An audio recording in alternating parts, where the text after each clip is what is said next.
Bom dia, sejam muito bem-vindos a mais um encontro do NEAD. E antes de começarmos a apresentação, alguns recados importantes. No dia 21 de outubro, todo o pessoal do NEAD está convocado, alguns de forma obrigatória, que nós vamos mostrar o estado da arte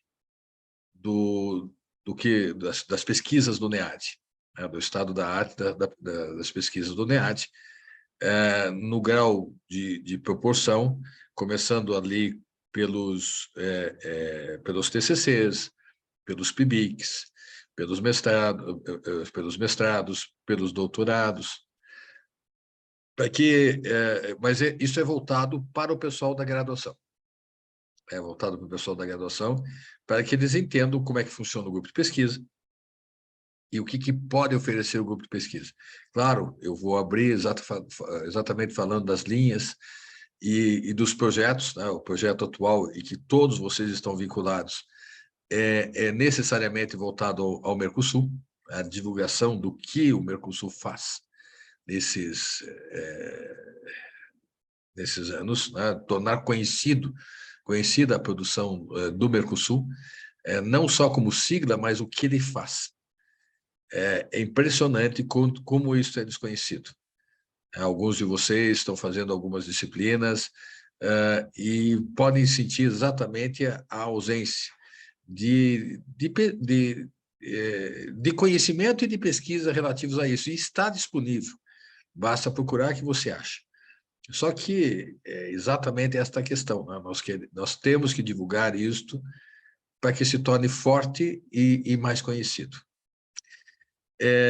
Igualmente, também está avançando o nosso projeto do Instituto, que também será uma oportunidade, da maneira como nós estamos concebendo, de apoio, né, dos pesquisadores do NEAD, principalmente, não só do NEAD, mas principalmente do NEAD, para o ingresso na docência. Para o ingresso na docência, com cursos de curta duração, voltados para determinados públicos, em que vocês vão organizar exatamente essas disciplinas para ministrá-las, né, para esse um público mais diverso. Mas a ideia é exatamente, igualmente, né, fortalecer a possibilidade de vocês na docência, que não é tão fácil, embora haja uma demanda, mas às vezes a demanda não é o quanto que nós gostaríamos. Então, preparar vocês para a pesquisa é a função também desse instituto. Alguma palavra, Loren, alguma coisa a acrescentar? Eu vou falar no final, professor, lembrar da próxima reunião. Ok. E boa sorte para a Júlia agora. E antes, então, de passar a palavra para a Júlia, também o recado: estão abertas as inscrições para o mestrado e doutorado. Nós conseguimos, novamente, a nota 6, são 11 instituições do Brasil que conseguiram nota 6, mas dessa vez teve um diferencial, 2 foram para a nota 7. E nós ficamos entre as 5 que estávamos para ir para a nota 7. Por que nós não fomos? Porque nós somos recém-promovidos, é a segunda apenas quadrenal, que nós estamos na nota 6. Nós mantivemos a nota 6, com viés para a nota 7. Não é que sobrou em todos os sentidos. Nós tivemos a avaliação nos vários quesitos, é muito bom. E nós tivemos todos, sem exceção, todos os quesitos muito bom. Todos os quesitos. Não teve um assim bom ou regular. Não, todos os quesitos foram muito bom. E isso nos deixa muito orgulhosos. Só não ascendemos a nota 7 porque somos recém-promovidos à nota 6. Então, provavelmente daqui a 4 anos, a manter-se essa condição de muito bom, nós vamos ascender para a nota 7, a nota máxima. Não há muita diferença entre 6 e 7, porque o 6 e 7 é internacionalização. Você daí ganha tanto o 7 quanto o 6, é a mesma coisa no sentido de ganhar recursos do governo federal para a pesquisa. Então, nós conseguimos isso, mantivemos isso, para nós é muito bom. O diferencial, exatamente, a ideia é rumo ao 7. O diferencial é que a PUC, como um todo, nós não temos mais programa nota 3, todos foram elevados, e a parte boa é que nós temos mais 3 cursos que conseguiram a nota 6, inclusive de filosofia, que era surpreendente que não tivesse conseguido antes, mas agora a filosofia também é nota 6. Então, a PUC está de parabéns nesse sentido. A seriedade com que se faz a pesquisa, o rigor com que se faz a pesquisa, a excelência com que se faz a pesquisa, é um dos atributos da PUC. Então, todos nós estamos orgulhosos nesse sentido do avanço que conseguimos. E, falando de avanço, como eu já falei para vocês há pouco, do dia 21 de outubro, que vai ser o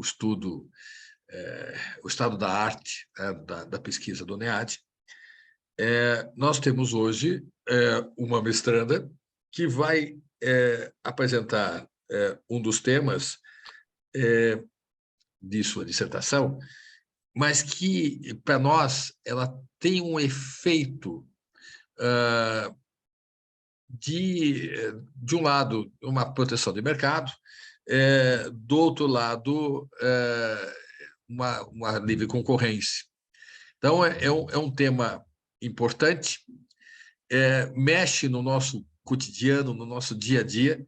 A diferença entre a Vox Populi e o conhecimento está exatamente em que quem detém o conhecimento pode avançar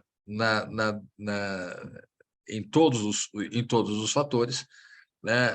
A explicação, a compreensão, isso faz toda a diferença.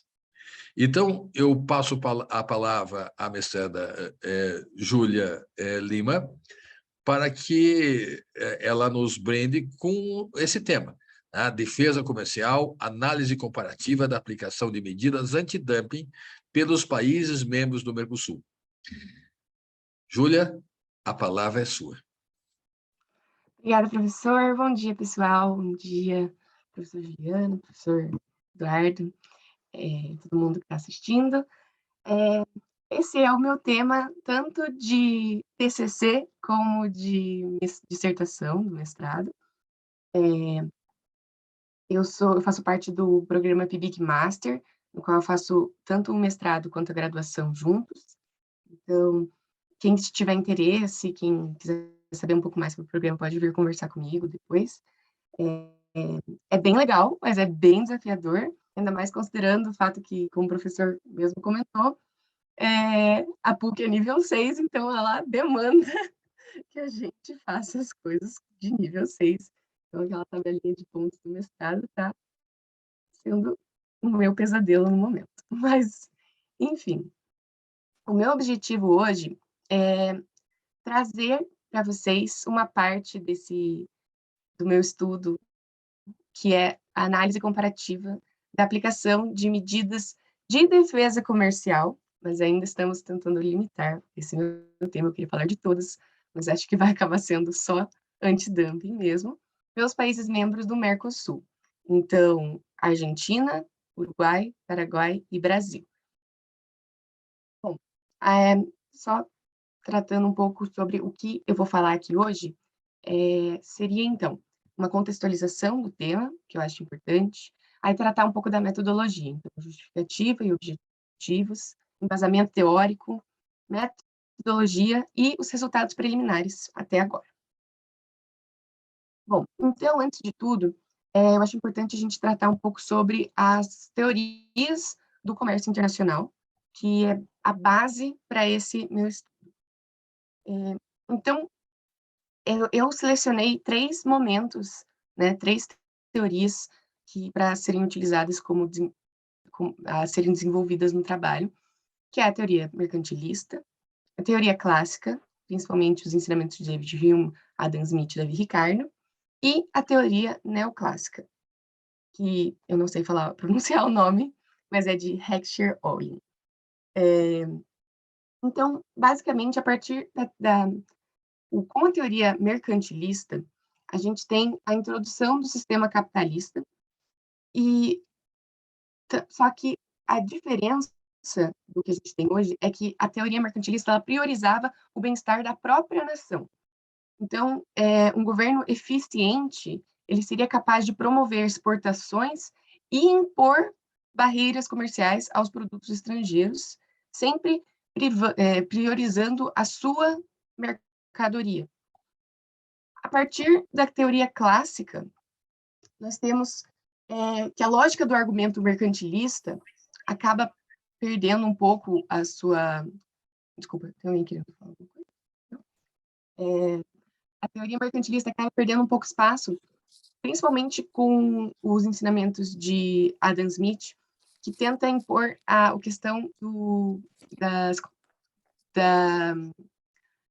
teoria comparativa, das vantagens comparativas absolutas. Então, o que seria efetivamente melhor num sentido de redução de custos e benefício dos países?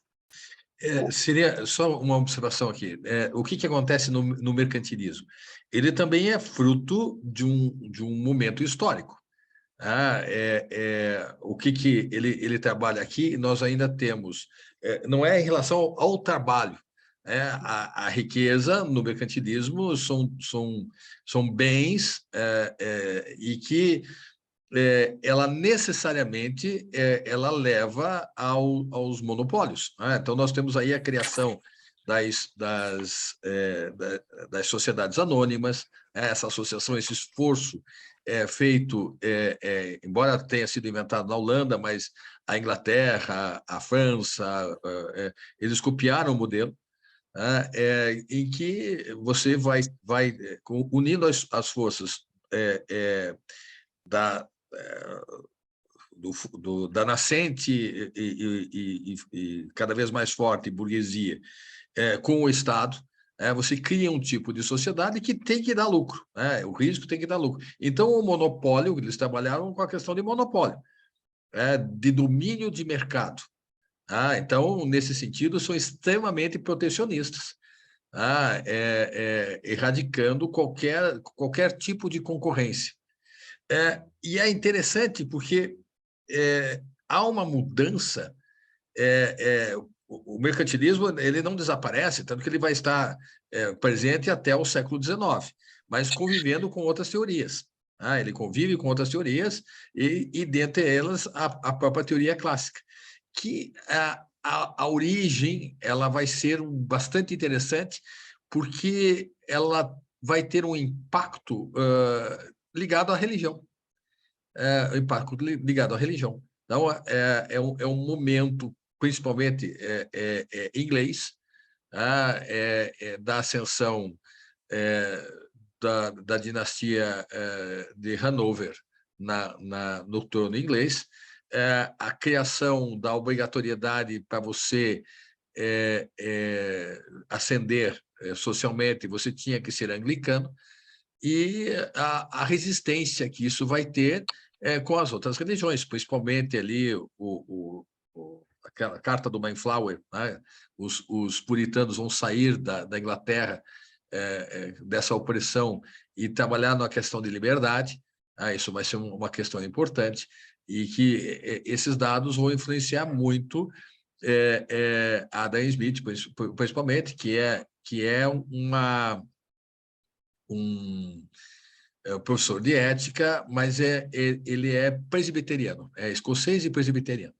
Então, é interessante você olhar como é que, quando a gente diz que nós somos resultados das experiências do passado, de nobis fabula narratur, a história dos outros é a nossa história, quando nós trabalhamos nessa perspectiva, é interessante ver que vários fatores que você pensa que o nosso Estado é laico. É hoje, mas a religião e o poder sempre estiveram juntos. Sempre estiveram juntos. E elas são definidoras de novos rearranjos. Então, a Júlia foi muito feliz nessa colocar exatamente as teorias do comércio internacional como início da sua atividade, do seu trabalho. Ter este olhar, ele passa a ser muito importante. É claro que na dissertação isso aqui vai ser mais aprofundado, mas isso aqui é algo bem interessante de ser compreendido. Por favor, Júlia, só quis Obrigada, completar. professor. Não, é exatamente isso. E é a partir da teoria clássica, né, do momento clássico, a lógica do argumento vai para a divisão do trabalho, como o professor falou, e proporciona uma especialização, em tese absoluta, de determinados produtos. Então, segundo Adam Smith, quanto mais desenvolvida for a divisão do trabalho, maiores serão os ganhos de escala, estáticos e dinâmicos, e assim iria aumentar a especialização e a produtividade de cada país e do trabalho, tornando, assim, os países cada vez mais ricos e mais desenvolvidos. Só que, assim, a partir de Adam Smith, a gente tem quase algumas décadas depois, acho que 70 anos depois, a gente tem o ensinamento de Davi Ricardo, que entende que no livro dele de Princípios de Economia Política e Tributação, ele utiliza o modelo do Smith e do mecanismo de David Hume para expor a teoria das vantagens comparativas, em que o padrão, né, de comércio, que são os diferenciais de custos relativos e decorrentes essencialmente do uso de tecnologias diversas, é determinado considerando o fato de que o mecanismo de Hume opera de forma a impedir a permanência de qualquer país em uma situação de vantagens ou desvantagens absolutas. Só que, a partir do século XX, XIX, XX, essa teoria clássica das vantagens comparativas de Adam Smith começa a ser criticada e questionada em razão da ausência de explicação quanto a diferenças tecnológicas. Então, a consideração de um único fator de produção quanto ao processo produtivo, que também envolve o capital, envolve outros pressupostos teóricos que não estavam presentes na teoria do Davi Ricardo. Então, o levantamento dessas questões contribui para a formulação da teoria neoclássica, né, que é o modelo Heckscher-Ohlin, que entende que, apesar de ter rejeitado a teoria do valor-trabalho em escala 100 para 100, não questionou a essência da teoria clássica, ou seja, que a determinação do padrão de comércio pelas vantagens comparativas é benéfica. Só que essas vantagens, elas decorrem de dotações de fatores de produção e não das diferenças relacionadas a cada setor. Então, hoje em dia, a maior parte dos organismos internacionais entendem que a liberalização do comércio é, sim, benéfica, as trocas comerciais entre países e a especialização de cada país é benéfica, mas observadas as suas limitações, né, individuais. Bom, então, passando para esse momento, a gente tem que os possíveis benefícios da cooperação econômica entre Estados e a redução de barreiras comerciais motivou a celebração dos acordos de Bretton Woods ao final da Segunda Guerra Mundial, que acabou reestruturando o sistema financeiro internacional e econômico. Então, a gente teve o Fundo Monetário Internacional, o Banco Internacional de Reconstrução e Desenvolvimento, a falida Organização Internacional do Comércio, que foi então substituída pelo Acordo Geral sobre Tarifas e Comércio, né, o GATT, que foram frutos desses acordos e desse momento histórico. Lembrar, só vamos fazer aqui um dado importante também. Né? Em razão dessas teorias que vão a partir, mas não só, mas a partir principalmente de Adam Smith, então valorizar a questão do trabalho, nós vamos ter aí a contraposição deles, né? A questão da mais-valia, são várias, vai ter um embate gigantesco a respeito desses modelos econômicos, até chegar à questão da Rerum Novarum, mas o fato é que essa combinação da ideia de liberdade lá do Mayflower fez com que um país, especialmente, né, os Estados Unidos, e que foram amplamente beneficiados em razão das duas grandes guerras, né? Claro que tiveram esforços de guerra, mas não tiveram seu território ocupado, conquistado. Então, uma coisa é você contribuir para o esforço de guerra, outra coisa é você estar dentro da guerra e ver a tua infraestrutura ser destruída. Então, a política que os americanos vão liderar é uma política da livre concorrência. Então, o Estado passa a ter uma função de garantir que exista a livre concorrência. E a livre concorrência ela tem um pressuposto muito importante. Tá? Como você pensar assim de uma pizza. Né? Você pensa a questão ligada ao preço, tá? E aos custos. Como é que eu vou conseguir diminuir o custo? A função do Estado é garantir que você possa diminuir os custos. E uma maneira que foi encontrada foi exatamente eu começar a trabalhar fora do meu país, onde eu posso ter um custo menor. Mas, para isso, eu preciso de mecanismos que me garantam essa condição. E aí, como bem disse a Júlia, a partir de Bretton Woods, nós vamos ter essa visão americana colocada para o resto do mundo.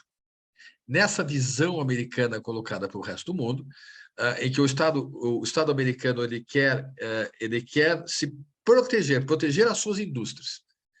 A Organização Internacional do Comércio, por razões da política interna americana, não vingou, mas o fruto dela, o GATT 47, vingou, que vai estar em cima de dois princípios.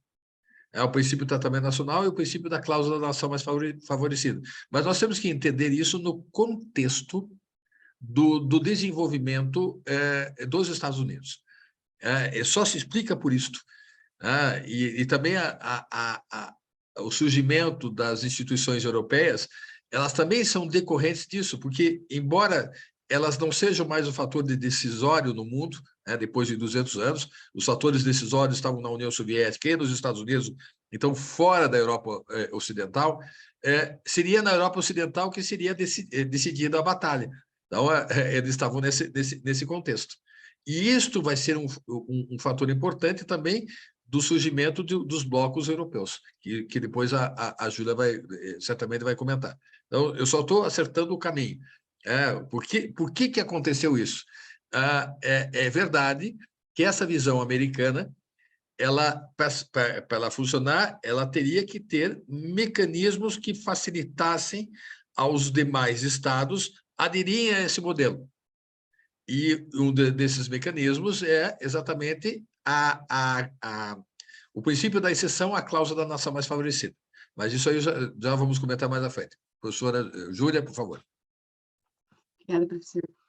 Exatamente a partir, então, da criação do GATT como acordo, né, em 47, nós conseguimos observar, esse é um gráfico do site oficial da OMC, que trata desde 29 até 95, quando a OMC foi criada, um crescimento exponencial do comércio de mercadorias e também do GDP, que hoje em dia é duramente criticado, né, como desenvolvimentista, mas é um fator de crescimento também.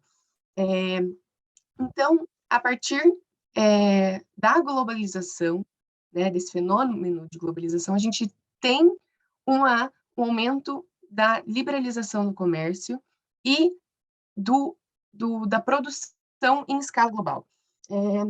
Ultimamente, eu tenho lido, a maior parte dos livros que eu tenho lido para essa questão são favoráveis à globalização e geralmente ressaltam os pontos positivos, mas eu queria só ressaltar que o professor já me indicou um livro do economista Joseph Stiglitz, no qual eu estou começando a ler agora, que realmente trata das questões mais problemáticas, inclusive, né, sob a perspectiva econômica, inclusive não, ele é economista, mas sob a perspectiva econômica da globalização, né? Então, não diria problemas, mas talvez desigualdades. Então, a partir de 1995, nós temos a criação da Organização Mundial do Comércio, e ela entra como o principal ator no cenário de cooperação internacional de trocas comerciais. Gente, desculpa, resolveu fazer uma festa. E o objetivo fim da OMC é, então, alcançar um comércio tão livre e previsível quanto possível. Ou seja, significa que ela não entende que a abertura total dos mercados é benéfica. Ela quer trazer liberdade, desde que as consequências sejam bem delimitadas. Então, a gente tem, a princípio, né, quando eu comecei a estudar defesa comercial, eu achava que era um tanto quanto contraditório um órgão que prega a liberalização do comércio ter medidas protecionistas, né, apoiadas e permitidas. Só que, com um estudo mais profundo, a gente entende, eu entendi que defesa comercial, principalmente anti-dumping, né, que é o que a gente está focando aqui, não é efetivamente uma medida protecionista. Ela é uma medida necessária para evitar desvios de mercado. Ou seja, a existência de medidas anti-dumping pressupõe um comércio mais justo. Então, antes de entrar mais no mérito dessa questão, vou explicar aqui só um conceito básico de defesa comercial, que trata que defesa comercial são os instrumentos, são frutos das influências no âmbito do sistema multilateral de comércio, ou seja, eles não devem ser analisados fora desse contexto, uma vez que uma leitura superficial pode promover a ideia de que tais mecanismos sejam contrários à abertura de mercados.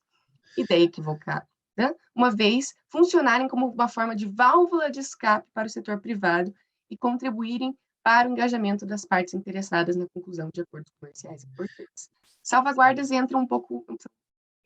Lembrar o seguinte, então, no contexto que a Júlia está falando, veja, nós tivemos, terminou a Segunda Guerra Mundial, tivemos o Bretton Woods em 44, então, antes do término, aí isso vai resultar na formação do GATT 47. O GATT 47, lembre-se, é um mecanismo usado pelos americanos como uma garantia para que as suas empresas pudessem atuar em outros países. Então, esse vai ser um fator importante. Por isso que nos anos 50 nós vamos ter uma explosão de empresas que vão atuar, de transnacionais que vão estar presentes no mundo, porque o custo é menor, mas eles têm, ao mesmo tempo, que ter uma certa garantia. E quem que vai dar a garantia? O GATT. O GATT 47 que vai dar essa garantia. E o GATT 47 ele vai ter um mecanismo que vai proporcionar encontros periódicos, que nós vamos chamar de rodadas. Essas rodadas elas vão sempre vão ocorrer periodicamente e que vão dar, na medida que vão avançando, o mercado vai avançando, as questões vão ser discutidas, vai havendo sempre um refinar. São várias discussões que vão ocorrendo, até os reclamos dos estados, as questões de proteção, tudo isso vai sendo discutido. Mas ela só foi possível de ser implementada com um acordo mais amplo, com a queda do socialismo real. Com a queda do socialismo real, aí nós vamos ter a dissolução da União Soviética e estamos em plena chamada rodada do Uruguai. E na rodada do Uruguai, já que caiu a União Soviética, vamos implementar questões. E aí, dentro dessa implementação de novas questões, nós vamos ter aí o GATT 94, vamos ter vários assuntos que vão ser discutidos a partir disto. E, por outro lado, embora já existissem alguns blocos econômicos, na medida em que só existe o sistema capitalista, o que vai acontecer? Todos os estados do mundo, sem exceção, vão se associar. Todos. A Coreia do Norte tem um acordo de livre comércio com a China. Então, todos os países do mundo vão se associar para poder fazer frente ao sistema capitalista. É uma maneira de se proteger. Mas, ao mesmo tempo, era necessário a formulação de regras claras de defesa comercial, que eram muito mais usadas dentro de um contexto de país para país. Mas queriam ter regras que fossem utilizadas para o mundo todo. E essa questão ela vai ser resolvida não sem críticas, a posição do Brasil foi muito complicada nessa questão, com um dos frutos da rodada de Montevidéu, que é a rodada que foi o encontro em Singapura.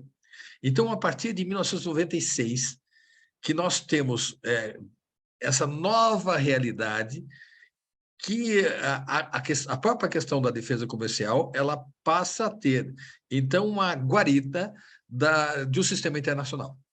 Eu só colocando, Júlia, para poder contextualizar, para as pessoas não entrarem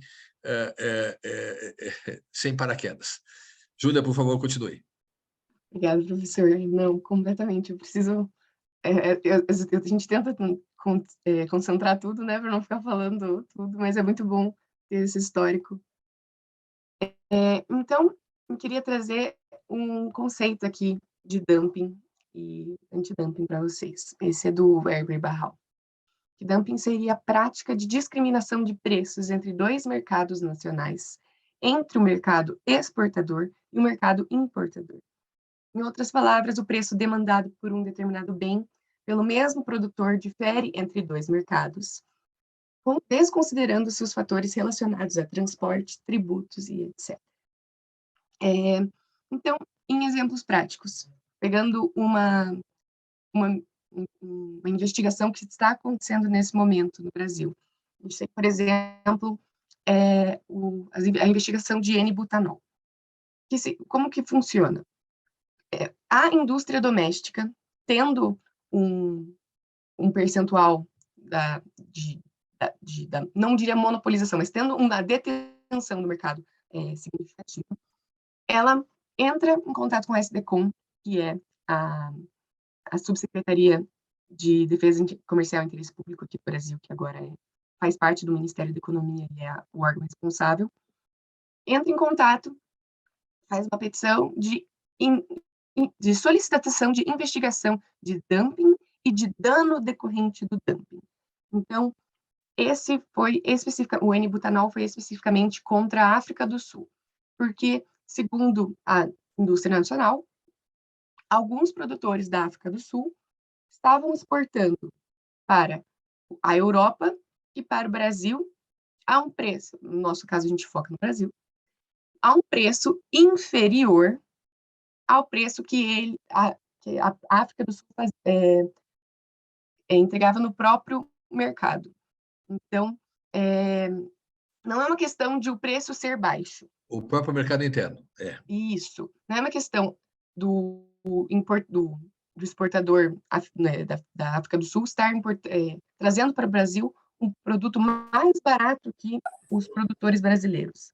E sim o fato de que o produto na África do Sul está custando mais barato do que o produto no Brasil fabricado na África do Sul. Essa é a questão.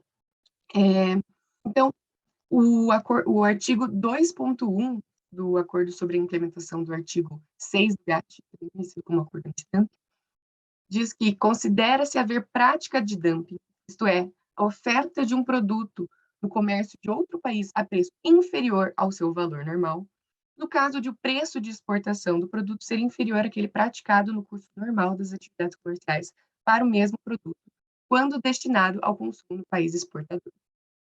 Então, esse valor normal, na verdade, é um cálculo bem complexo, que envolve a quantificação da produção, então, mão de obra, tributos que devem ser pagos, frete, despesas de transporte, fora o frete.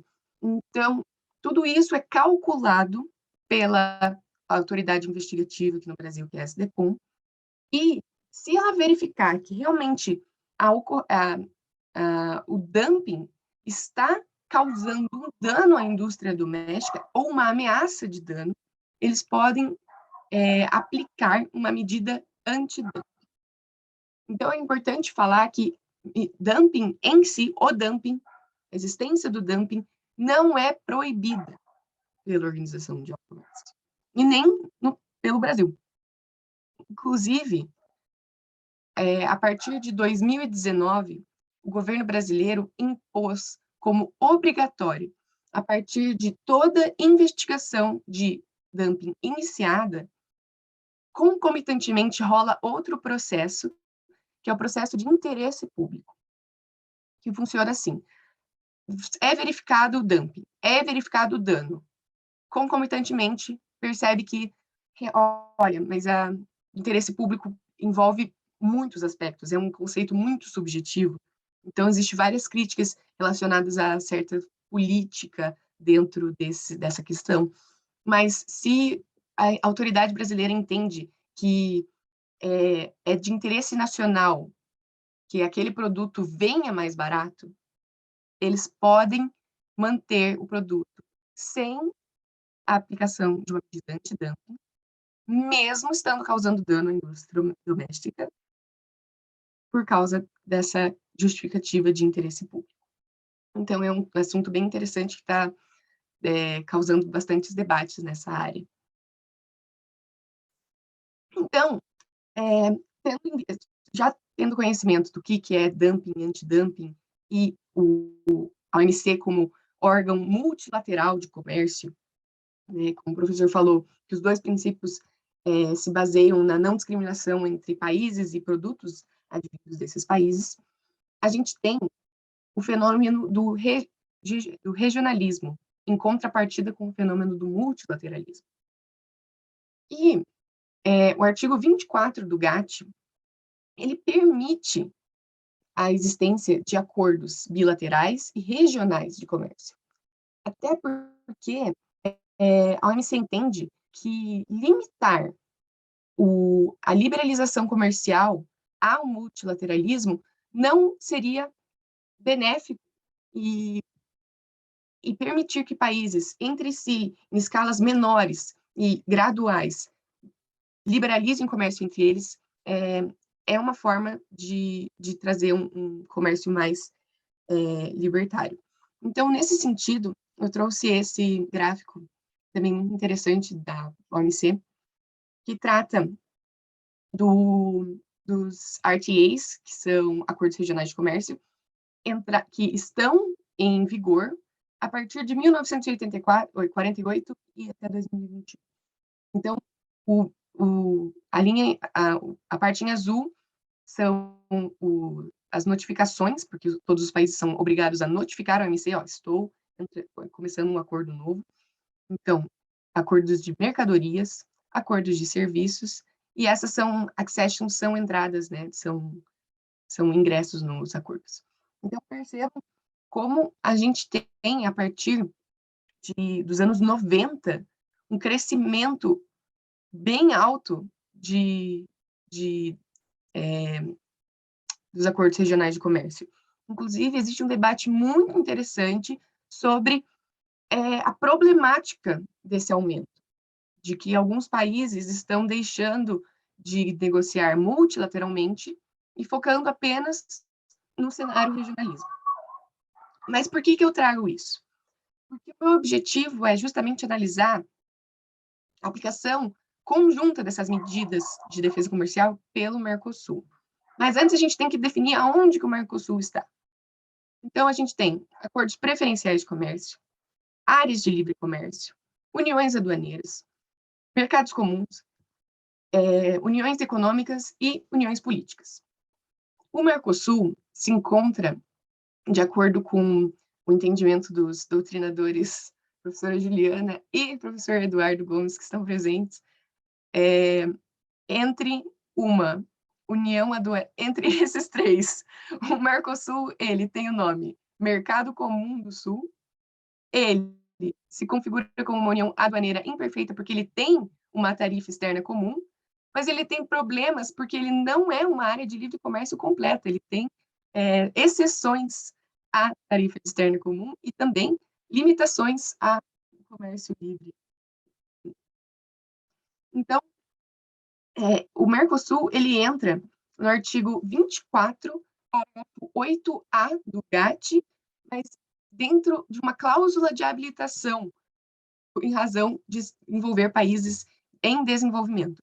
Então, ele é uma união aduaneira em transição.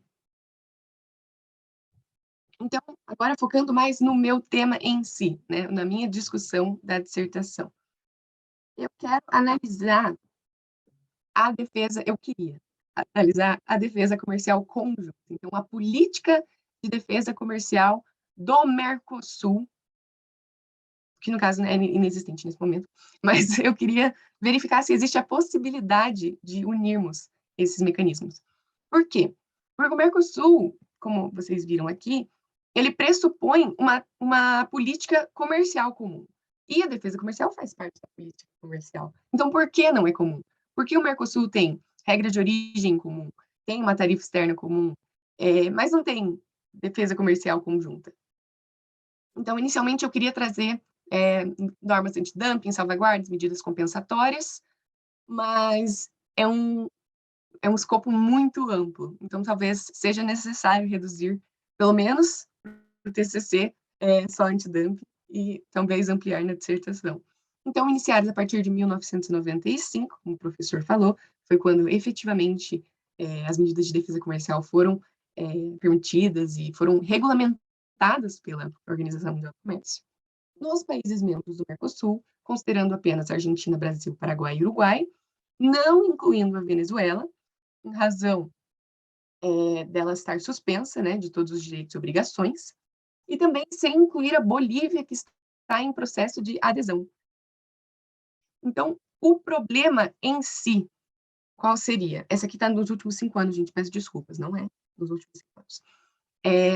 Considerando essas medidas desde 1995 até 2021, quais seriam as providências tomadas pelo Mercosul para harmonizar a legislação dos países membros, para que tais instrumentos fossem aplicados de forma conjunta? E seria essa uma medida viável?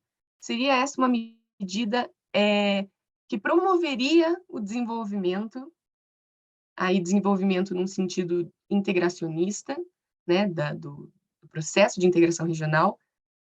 Eu, pessoalmente, tenho estudado mais a Amartya Sen, mas também vou voltar a estudar o Stiglitz, porque eu acho que é um ponto diferente que eles têm, e para tentar chegar a essa conclusão.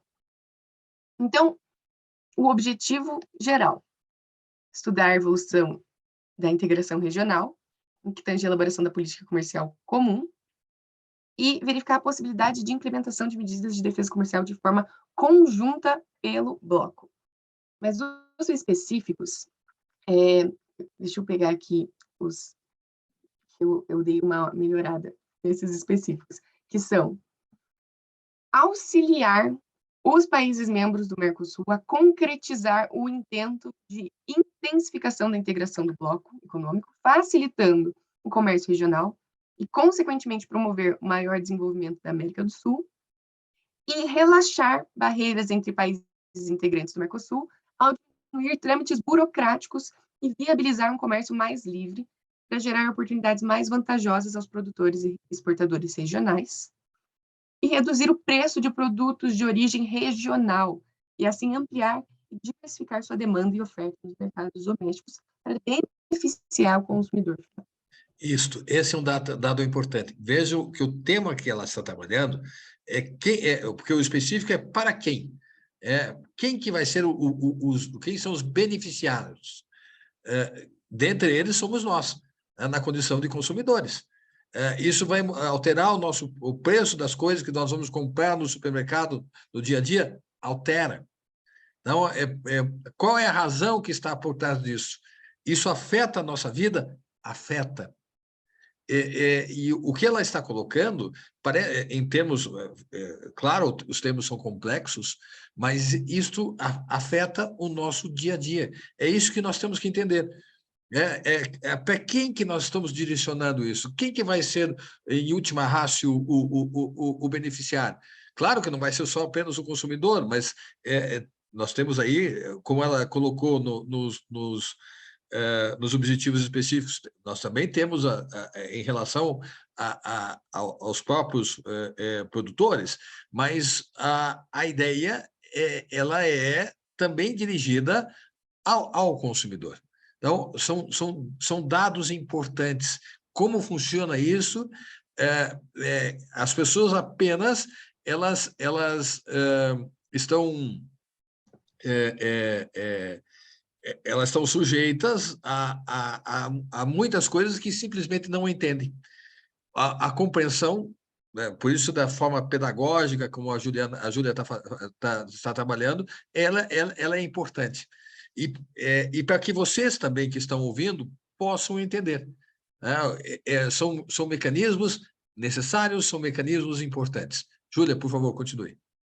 Obrigada, professor. É exatamente isso, porque a gente tem, no Brasil, a gente tem certos, no Brasil não, no Mercosul, a gente tem certas medidas que a gente pode entrar pedindo para o governo para reduzir a tarifa de um produto, em razão de desabastecimento, em razão dele ser um produto de alta tecnologia que não tem no Brasil ainda, que são as exceções à TEC.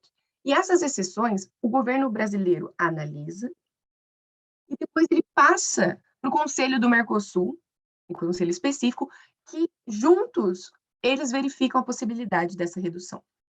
Isso em matéria tarifária. Por que isso não acontece em matéria de defesa comercial? Por que as investigações são feitas exclusivamente e sem observar o país do lado, né? A Argentina e o Brasil especificamente? Depois eu vou mostrar para vocês uns gráficos muito interessantes que a gente consegue ver, não é tanto o caso do Brasil, mas que um dos maiores países que impõem medidas de defesa comercial, medidas anti-dumping contra o Brasil é a Argentina. E por quê? Se a gente está com um objetivo de integração entre os mercados. Então, passando agora para a metodologia do estudo.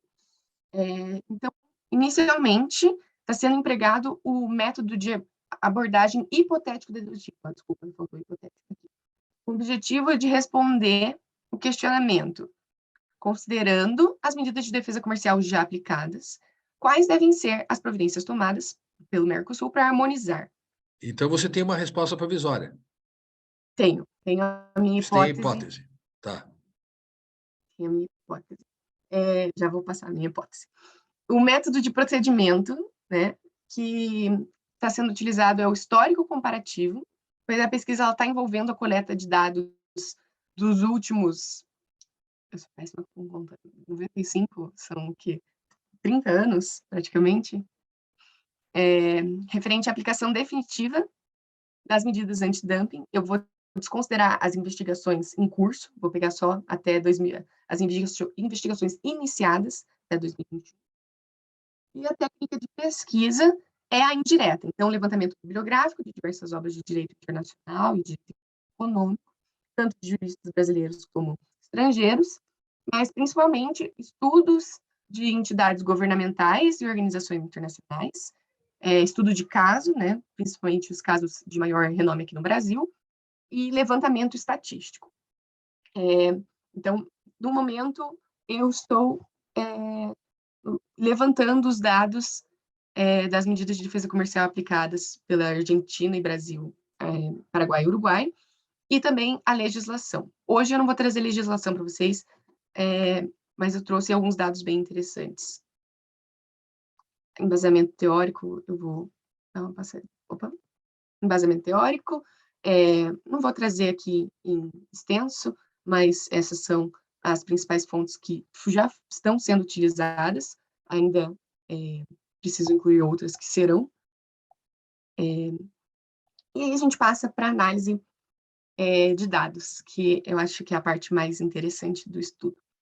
Então, desde 1995, nós temos 385 investigações iniciadas pelo Brasil, 309 investigações iniciadas pela Argentina e 2 e 3, respectivamente, iniciadas pelo Paraguai e Uruguai. Isso de medidas antidumping. O que é muito é um número muito divergente quando a gente considera esses países como principais utilizadores das medidas do mundo inteiro e o Paraguai e o Uruguai com uma legislação escassa e com aplicação praticamente inexistente dessas medidas. Aí, eu gostaria de trazer para vocês, vocês conseguem ver o gráfico dele? Sim. Alexandre, você está com a mão levantada? Pode intervir quando quiser. Bom dia, tudo bem? Bom dia, professores, bom dia. Eu fiquei em dúvida por que essa discrepância entre as investigações dos países ali. Então,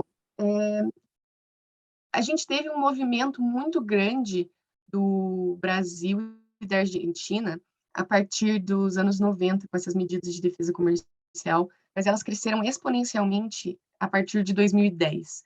No ano de 2012, 2013, o número de medidas foram absurdos.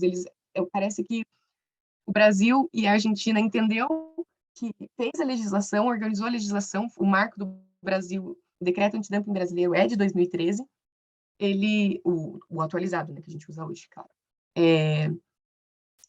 E estourou. Foi uma imposição absurda de medidas antidumping em cima de medidas antidumping. Inclusive, é bem criticado esse fenômeno do Brasil e da Argentina.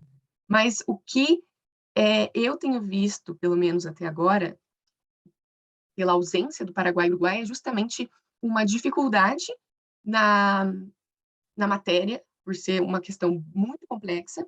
Você precisa de pessoas específicas no governo, um órgão específico para trabalhar com essas questões, e eles não possuem uma legislação sólida. Eles têm a incorporação do acordo antidumping, mas não têm legislações sobre o procedimento em si. Mas também é um pouco além disto, porque, veja, para todos os efeitos, até a professora Juliana e eu fizemos um artigo, a questão do Uruguai, por exemplo. O Uruguai seria um paraíso fiscal, tecnicamente.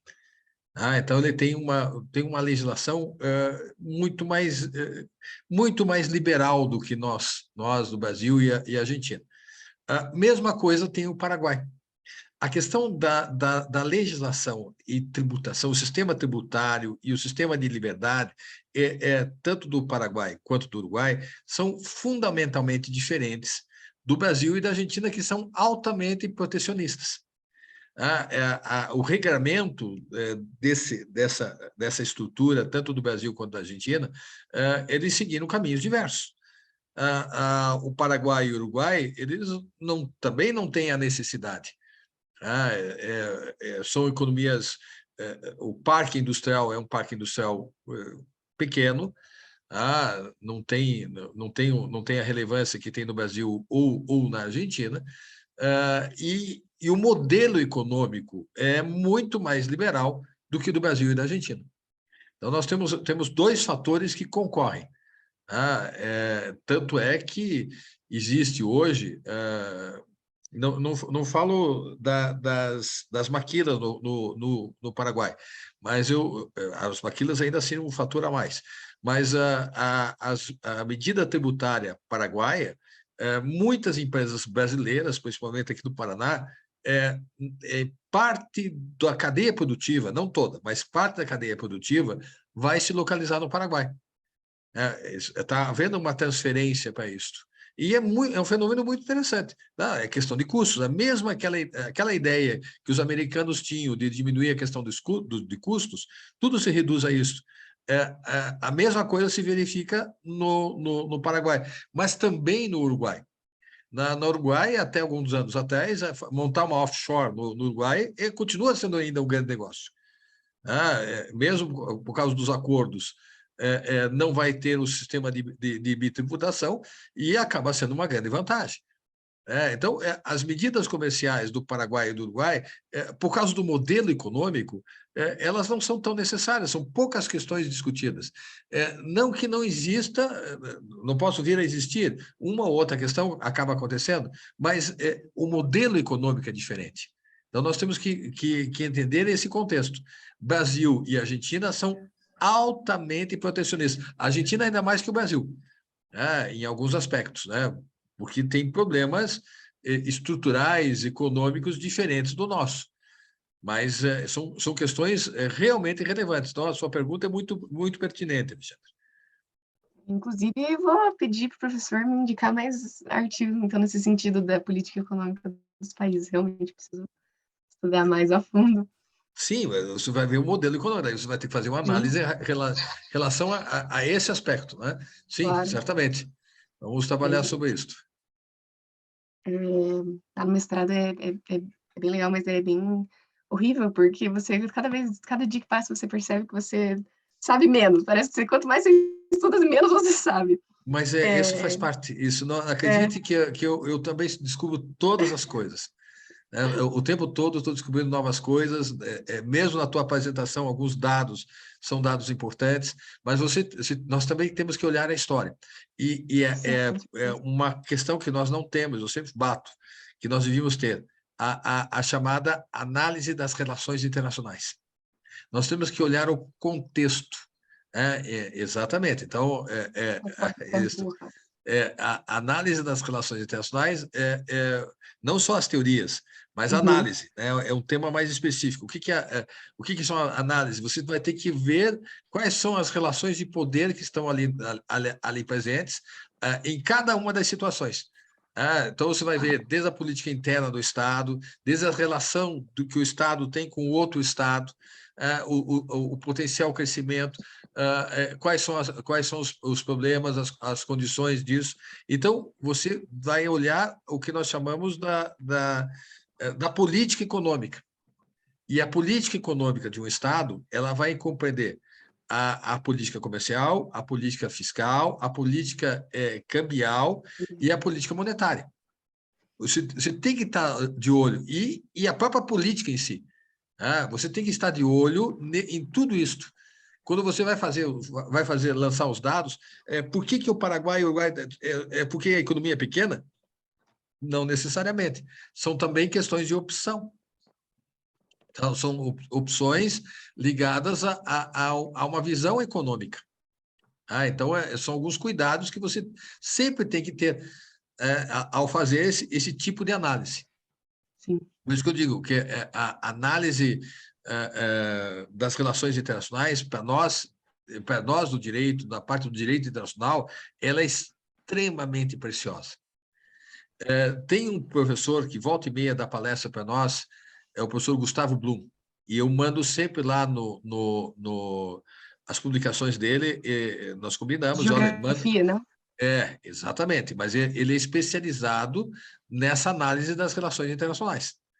É sempre útil, vocês podem olhar lá no Facebook, né? Sempre tem ali a apresentação do professor Gustavo, ele explicando alguns casos que, para nós da parte do direito internacional, é extremamente rica. São extremamente ricos para nós entendermos o que vai acontecer a partir disto, porque isso ele ocasiona um reflexo na economia dos nossos países. Prestar atenção nisto é de fundamental importância. Então, claro, professor, são muitos dados que nós temos. Como é que nós vamos peneirar isto? A pergunta. No caso de vocês não podem perder de foco a pergunta de vocês. Porque vocês são tentados de todas as maneiras. São tentados de todas as maneiras. Todo mundo que está aí fazendo o mestrado, o doutorado, sabe das tentações. E cada vez descobre uma coisa nova. Não precisa nem ser mestrado ou doutorado. O pessoal do PIBIC já descobre isso.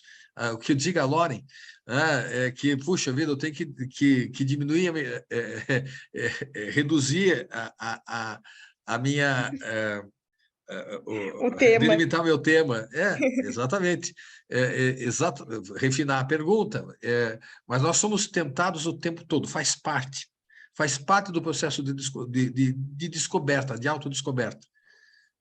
E mostrar que vocês não estão fazendo isso para o mundo, é para vocês, são descobertas de vocês. Depois, ao final, eu vou fazer alguns comentários ainda sobre o trabalho da Júlia. Júlia, por favor, prossiga, que está muito interessante. Obrigada, professor. Então, só para mostrar aqui os dados que eu tenho coletado, essa é uma apresentação que eu auxiliei, foi feita no IBRAC, que é o Instituto Brasileiro de Comércio Internacional, Defesa, Concorrência, Comércio Internacional e Consumo.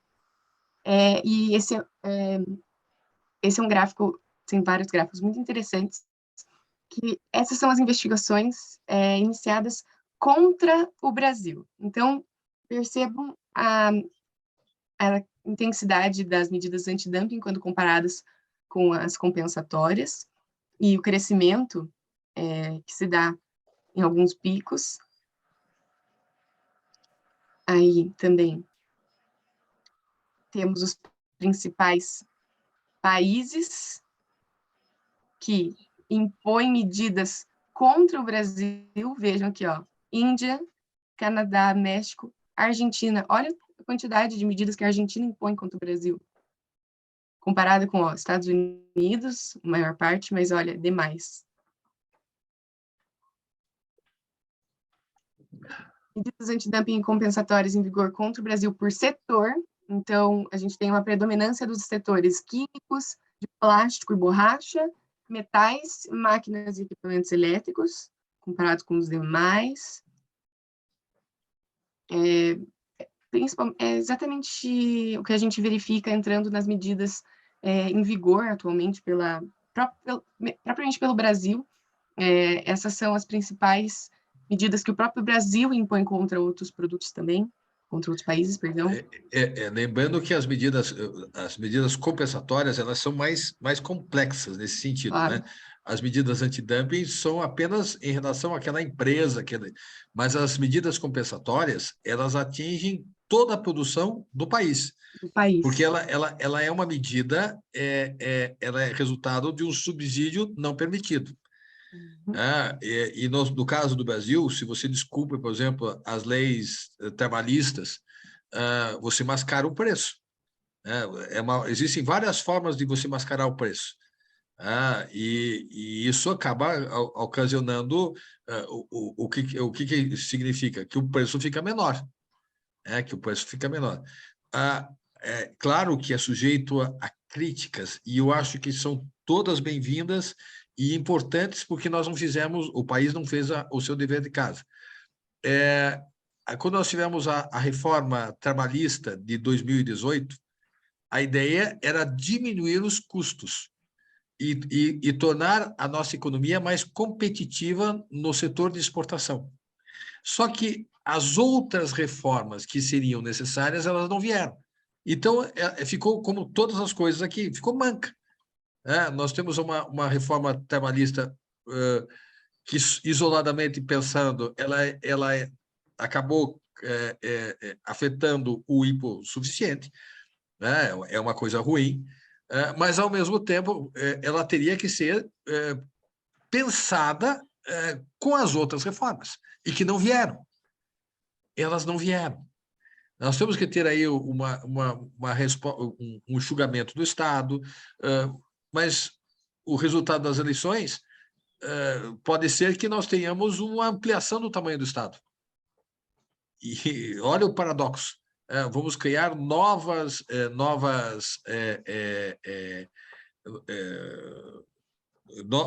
ministérios, então você vai inchar a estrutura.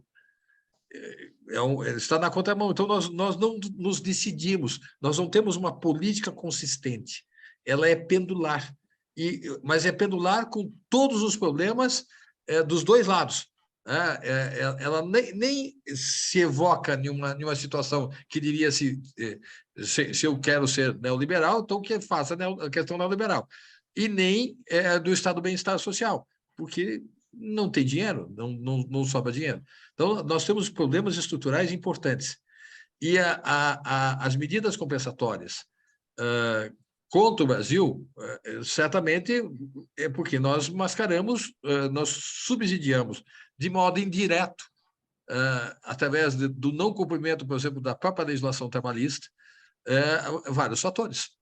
Então, isso barateia o custo. Lembre-se que o impacto, naquela pizza que comentei, o maior impacto são os tributos, mas o segundo maior impacto são os encargos sociais. E você, não observando isso, você acaba diminuindo o preço. Por favor, continue. Exatamente, professor. Inclusive, nesse sentido, aplica-se até as próprias medidas antidumping, essa questão social, né, o dumping social, agora o dumping ambiental também sendo tratado, né, as infrações relativas a danos ambientais sendo incluídas como argumento para a implementação de medidas antidumping em outros países, contra o Brasil. Então, é bem interessante esse tema. Inclusive, a gente consegue observar pelos setores que são setores bem industriais, então, que demandam uma mão de obra qualificada, mas uma mão de obra grande e que sofre muito com essa questão trabalhista que o professor trouxe. Esse gráfico aqui são as investigações originais de dumping e subsídios, porque é importante lembrar que as medidas antidumping, né, as investigações, elas ocorrem são 5 anos a investigação, e quando aplicadas duram 5 anos. Mas se for verificado que, após esses 5 anos, que o dano pode voltar a ocorrer, ainda há ameaça de dano, o dano pode voltar a ocorrer, o governo brasileiro ele pode prorrogar por mais 5 anos, e depois desses 5 anos, prorrogar por mais 5 anos, ela continua. Então, diferente das salvaguardas, né, que são limitadas, mas aqui a gente tem iniciadas contra o Brasil, então olha como a gente tem picos bem significativos, e especialmente a cada 2 anos, 2, 4 anos, né, que é o período das medidas, e como as medidas compensatórias, né, têm crescido a partir de 2014. Essa é por país importador, né, dumping e subsídios iniciadas contra o Brasil. Eu quero chamar a atenção novamente para a Argentina, pela quantidade significativa dessas medidas.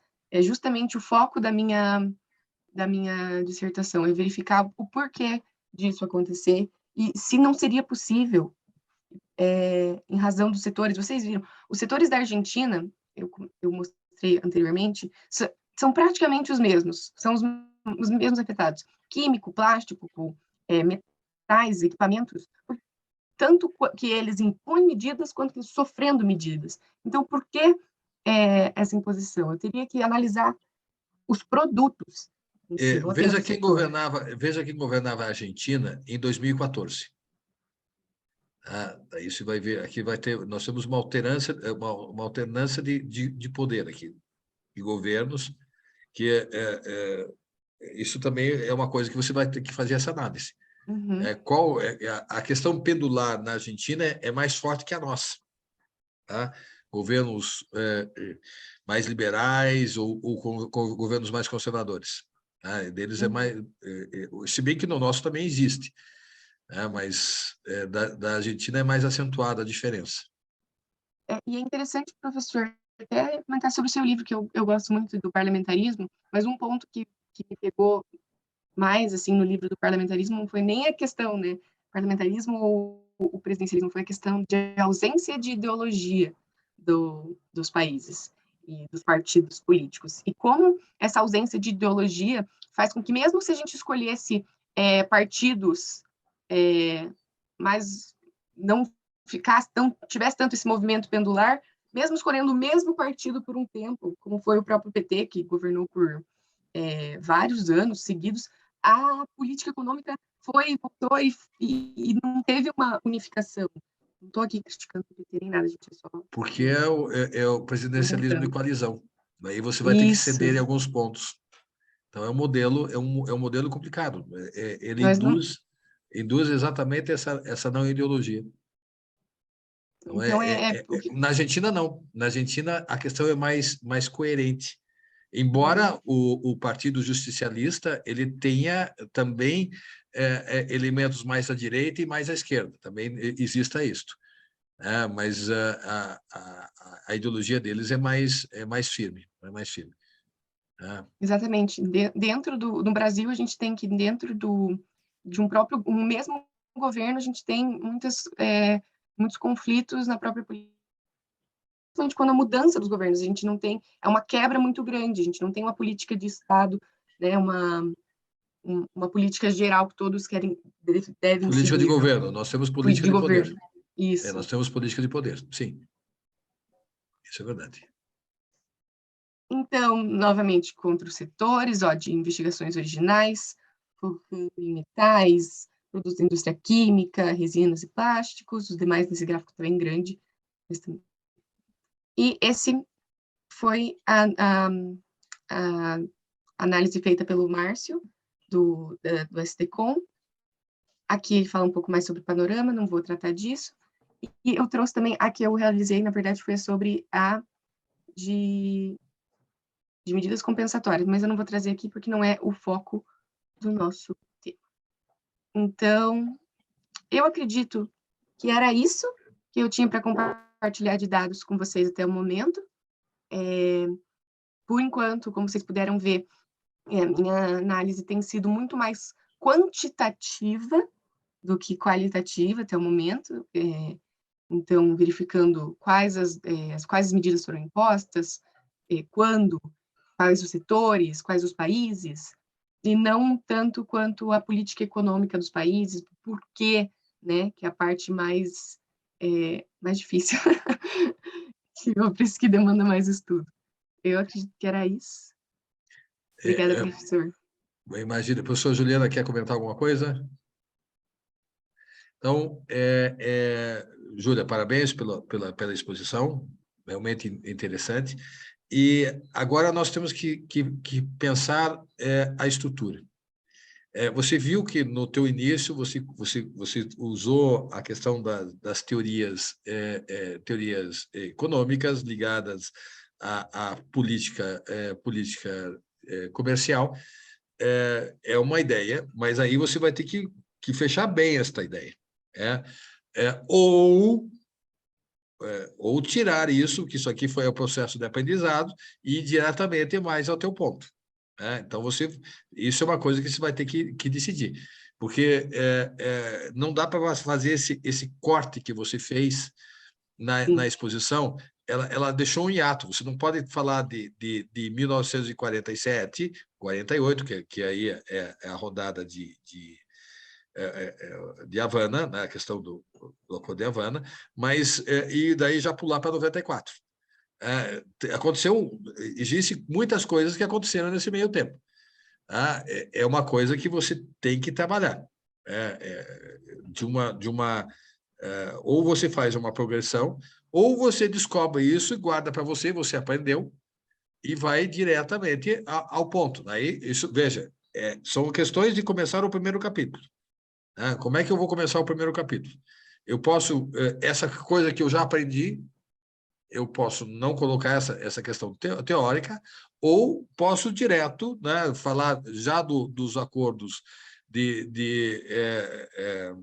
que deram origem ao OMC, e a partir disso construir o meu trabalho, que porque vai ser o seguinte: então temos os acordos gerais, discutir esses acordos gerais, discutir a política interna em cada estado e depois discutir a questão do Mercosul.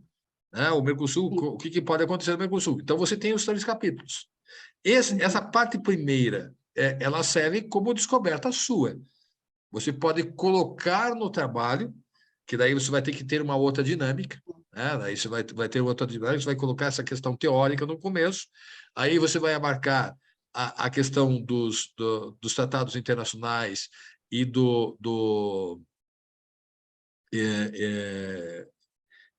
da questão, comentar um pouquinho do Mercosul, e aí, na outra parte, falar dos países e uma eventual conclusão.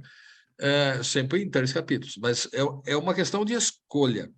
Né? Só que você tem que dar conta, lembre-se, você vai ter que dar conta de todas essas Sim, teorias. é muita coisa. Isto, eu acho que você tem que ser mais direta, mais verticalizada, Sim, como diz o professor Eduardo Gomes. Tem que ser mais concordo. verticalizada. Então, nesse sentido, opa, essa parte eu aprendi. Que legal. Isso eu aprendi. Isso eu aprendi, eu vou guardar para mim para toda a vida.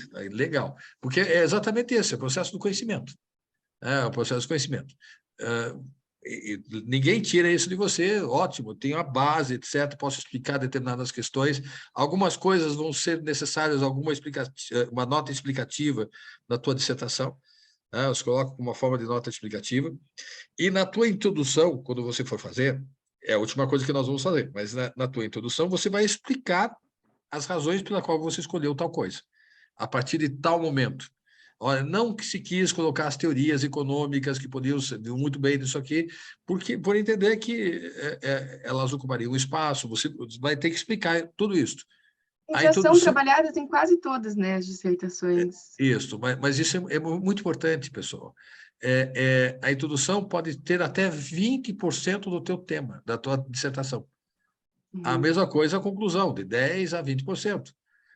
Mas você não se acanhe em relação a isso. Pode contar toda a história, e porque a introdução vai ser importante porque ela vai resolver um problema de forma. E até parte da questão de fundo. Aí eu vou discutir apenas os autores. Faltou, você podia ter colocado esse autor, esse autor. Não, mas é uma escolha minha. Eu posso discordar, e essa parte legal, quando se faz uma dissertação, é discutir ideias, é tocar ideias. Esse é o ponto fundamental. Eu vou tocar ideias. É o que deve ser. Eu sempre digo para vocês, eu acho horroroso quando começa assim, olha, a tua dissertação ou tua tese tem problemas de forma e problemas de fundo. Problemas de forma é um horror, porque daí é problema metodológico. Então vamos discutir a questão séria, que é a questão da ideia, questão de fundo. Vamos debater. E é esta a proposta. Na dissertação, mostrar a capacidade que você tem de fazer um trabalho científico. Na tese, é a capacidade que você tem de apresentar algo novo. Mas o que pode ser o algo novo? Uma ideia que nunca ninguém pensou? Não. Isso é difícil. É uma abordagem nova sobre um tema que já foi trabalhado. Essa é a questão da tese. Na dissertação, é você conseguir dar conta de fazer um trabalho científico e sustentar esse teu trabalho científico. Essa é a questão principal. Então, eu acho que, mesmo na tua exposição, você sente algumas coisas. Né? Posso trabalhar melhor aqui, posso trabalhar melhor ali. Esse é o processo de descoberta. Essa é a grande razão de ser do nosso grupo de pesquisa. Lembre-se, nós construímos e crescemos juntos. É um soma-soma. Nós todos estamos juntos. Para todos, aqui nós temos aqui o pessoal do NEAD, que não é ligado necessariamente diretamente à PUC, não são alunos da PUC, mas são alunos de instituições irmãs. Nós trabalhamos aqui sempre no ganha-ganha. Um ajuda o outro. Quando vocês forem fazer trabalhos, nós também estamos aqui à disposição para melhorias. Não esqueçam, pessoal, todos, os graduandos, entrem junto com a apresentação dos expositores, façam parte disto. Esse é um processo. É um processo de crescimento que vai redundar em novos pesquisadores. Esse é o grande objetivo. Essa soma que nós estamos aqui exatamente para isso. Eu não sei se tem vida após a morte, mas eu sei que uma coisa é importante. Nós temos que tornar o mundo melhor do que nós recebemos. E como é que nós vamos tornar o mundo melhor? Através da educação, através de uma soma de esforços. E daí nós tornamos o mundo melhor. Essa é a nossa obrigação. Eu depois vou fazer algumas as questões finais. Então, cumprimento a Júlia novamente pela apresentação. Loren, tinha algumas... A palavra é sua. A professora Juliana tem uma palavra, também uma questão. É só parabéns. Palmas, palmas. Tá bom. É um desafio, né? Eu não sei, eu de verdade não sei como a Júlia consegue fazer tanta coisa. Impressionada. Tem uma fã aqui, parabéns, Júlia. Então, novamente relembrando, né, que estão abertas as inscrições para o meu mestrado, enviei o edital no grupo, né? Todo mundo aí, vamos se inscrever. Parabéns novamente, Júlia. E estão todos convocados para a próxima reunião, dia 24, né, professor? Sobre Direito Internacional Privado e Internet, com a Michelle Rastreiter, não sei se falei certo o nome dela. Isso. Então, será no dia 24. É dia 24, isso. É 24, não tem, na semana que vem não tem nada, não está marcado. É o dia 24. Semana que vem é dia 24. É dia 24, isso. Exatamente, então é a próxima semana. Então, ok. Lembrando também, e reforçando, né, que já que isso aqui vai ficar também gravado, nós temos no dia 21 os seminários do NEAD, o Estado da Arte, então estão todos convocados para os doutores, professores doutores, para fazer alguns comentários, e exatamente para essa questão do Estado da Arte. Como é que está sendo feita a produção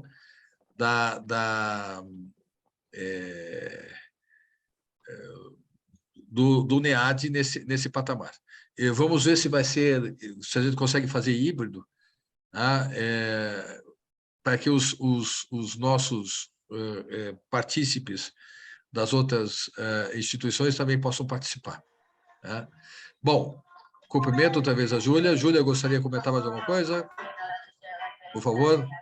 Não, só agradecer mesmo. Obrigada, pessoal, por assistir. Obrigada, professor, pelos comentários.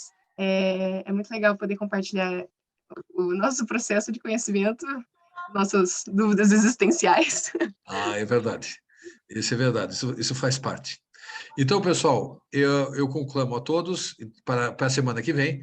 Também é um tema importante. Eu participei da banca de qualificação da professora Michelle e já vamos ver o resultado dessa qualificação na apresentação da próxima semana. É um tema também muito interessante e que não é fácil. É um tema também dela, não é fácil. Pessoal, desejo a vocês um excelente final de semana e nos encontraremos na semana que vem, sem falta. A vocês. Hoje é sábado, a vocês o meu brinde e até a semana que vem, pessoal. Um forte abraço a todos.